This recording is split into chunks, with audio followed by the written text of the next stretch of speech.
I'd like to shift down to quite a distinctive and very large country, which is Brazil. And of course, that's where there is a major linguistic division. With just a couple of minutes to kind of put Brazil in the context of the rest of Latin America, what are some of the points that you would make?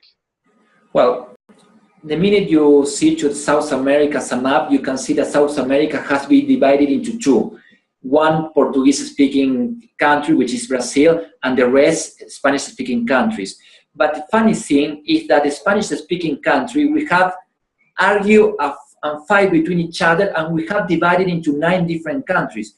But Brazil has kept the unity as one single culture.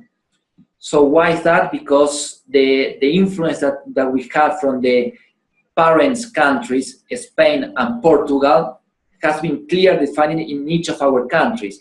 And we all know that Spanish and Portuguese are different people. So exactly the same happened with Brazilians and the rest of the Latin American countries. So in a way, Brazilians argue, they're able to discuss a lot, etc., but they figure everything out with the conversation topics, with the energy and the emotion that they can connect when they are communicating between each other.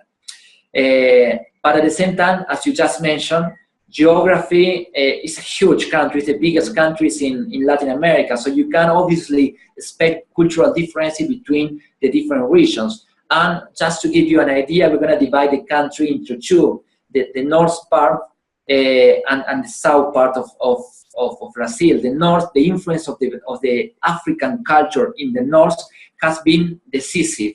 I mean, when we're talking about the north of Brazil, we're talking about an African culture.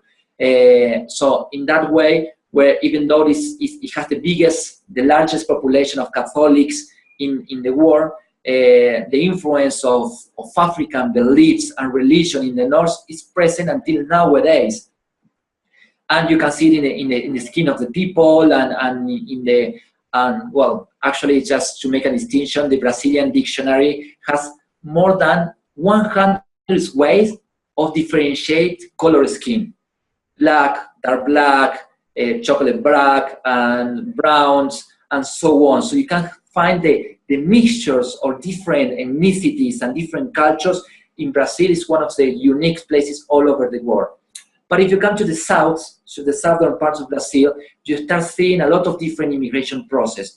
Italians, Japanese, Germans, Lebanese people. Actually, when we're thinking about Japanese people, what is the biggest Japanese city outside Japan? Actually, São Paulo. It has the biggest concentration of Japanese outside Japan. It happened the same with some other nationalities.